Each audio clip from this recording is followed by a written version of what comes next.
बिस्मिल्लाहिर्रहमानिर्रहीम। जी काश्तकार भाइयों, आज की इस वीडियो का टॉपिक है कमाद की मोटी फसल की मैनेजमेंट।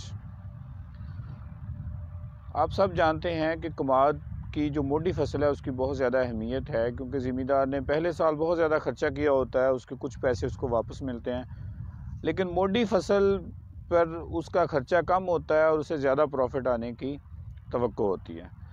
लेकिन इस मुनाफे की, इस प्रॉफिट की बुनियाद ये है कि आप अपनी मोटी फसल की मैनेजमेंट किस तरह से करते हैं। हमारे ज़मींदार भाई मोटी फसल को मैनेज करने में बहुत ज़्यादा गलतियां करते हैं, जिनका इस वीडियो में हम जिक्र करेंगे और आपको बताएंगे कि आप किस तरह मोटी फसल जो है उसको मैनेज करके एक बहुत अच्छी पैदावार ले सकते हैं। सबसे पहले जी, अब मौसम तकरीबन क्लियर हो चुका है, जो कोहरा पड़ने के चांसेस हैं वो बहुत कम है, कोहरा अब नहीं पड़ेगा। तो जिन लोगों ने कमाद उठा लिया है और पीछे उनकी मोटी फसल अपनी उन्होंने तैयार करनी है, तो पहला काम, इस फील्ड में हम खड़े हैं, इस फील्ड को हमने फार्मर को रोका है कि आपने ये जो छोई पड़ी हुई है इसको जलाना नहीं है, ऐसे पड़ी रहने दें। हमारे आम ज़मींदार जो है वो खोरी को, छोई को आग लगा देते हैं और समझते हैं कि जी हमने बड़ा अच्छा काम किया है। इससे बहुत ज़्यादा नुकसान होता है, किसान दोस्त कीड़े इससे मरते हैं जी। और इसके अलावा अभी आगे गर्मियाँ आएंगी और आपकी ज़मीन जो है वो गर्मी में एक्सपोज होगी। तो हम पहला मशवरा तो ये है कि अगर आपने अभी तक अपनी छोई को आग नहीं लगाई तो छोई जो है उसको अपने खेत में बराबर बिछा दें। इसके आपको बहुत से फ़ायदे होंगे। एक फ़ायदा ये होगा कि छोई अगर आपने बिछाई है तो जनाब, अगर कोहरा पड़ भी जाता है तो कमाद के मुंडों पे कोहरा नहीं पड़ेगा। दूसरी बात है, जड़ी बूटियाँ नहीं उगेंगी। और तीसरी और अहम बात जो है कि जितनी मर्ज़ी गर्मी पड़ जाए आपकी ज़मीन ठंडी रहेगी। अगर आप छोई को आग लगाते हैं तो हो सकता है आपको हफ्ते बाद पानी लगाना पड़े, लेकिन अगर आपने छोई बराबर बिछाई हुई है तो यकीन करें आप एक दफ़ा पानी लगा देंगे और महीना डेढ़ महीना आपको पानी लगाने की ज़रूरत नहीं रहेगी।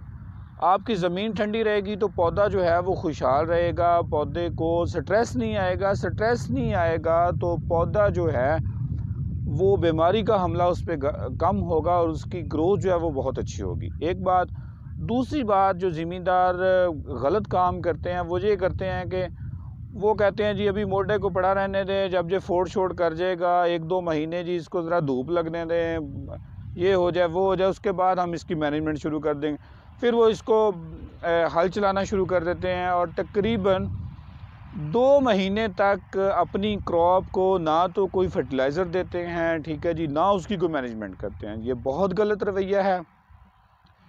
ये देखें कि कमाद जब आप उठा लेते हैं तो मोटी फसल को ग़िज़ा की इंतहाई ज़रूरत होती है, क्योंकि जो पहली ग़िज़ा है वो पहली फसल ने इस्तेमाल कर ली है। अगर आप इस वक्त अपनी क्रॉप को खाद नहीं देंगे तो आपकी फसल मुतासर होगी। तो आपने फ़ौरन ये मैनेजमेंट करनी है कि जनाब, जैसे ही फरवरी का महीना 10-15 फरवरी तारीख आती है, आपका मोटी फसल फोड़ करना शुरू कर देती है, तो आप फ़ौरन डीएपी खाद और जो पोटाश खाद है उसका इस्तेमाल करें।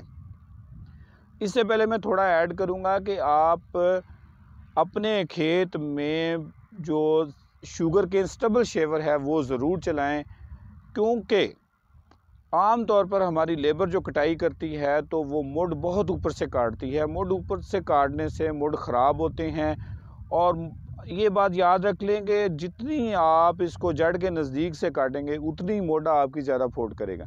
अब जब शुगर के स्टबल शेवर आप चलाएंगे तो वो इसको ज़मीन के अंदर जाके 1.5-2 इंच तक, 3 इंच तक नीचे से काटेगा, तो वहाँ से फ्रेश कमाद जो है वो बाहर निकलेगा। ऐसे ही होगा जैसे आपने अभी कमाद लगाया है। तो स्टबल शेवर का लाजमी इस्तेमाल करें। उसके बाद जनाब आप डीएपी खाद और पोटाश खाद जो है उसका छट्टा करें, या फिर आप डीएपी को फ्लड भी कर सकते हैं। आप फ़ौरन डीएपी और पोटाश खाद अप्लाई करके इसको पानी लगाएं। कभी भी ये इंतज़ार ना करेंगे जी इसको मैं हल चला लूँ, उसके बाद जब मिट्टी चढ़ाऊँगा तो फिर नहीं, उस वक्त बहुत देर हो चुकी होगी, आपका मोटा जो है वो मुतासर होगा, इस पर बग का हमला होगा, इस पर जी वो जो काना बनता है वो वाला मसला भी इसमें खाद को लेट करने से आता है। ये आप बात का ख़ास ख्याल रखें।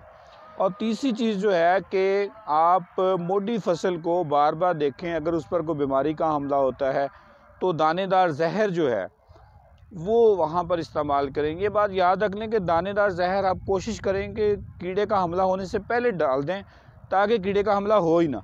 और अगर कीड़े का हमला, किसी बोरर का हमला हो जाता है तो फिर दानेदार जहर ना डालें, बल्कि कोई अच्छा स्प्रे करें जिससे सूंडी जो है वो वक्ती तौर पर फ़ौरन ख़त्म हो जाए और उसके बाद आप दानेदार जहर मिलाएं, ताकि आपकी फ़सल जो है वो अच्छी पैदावार ले सके।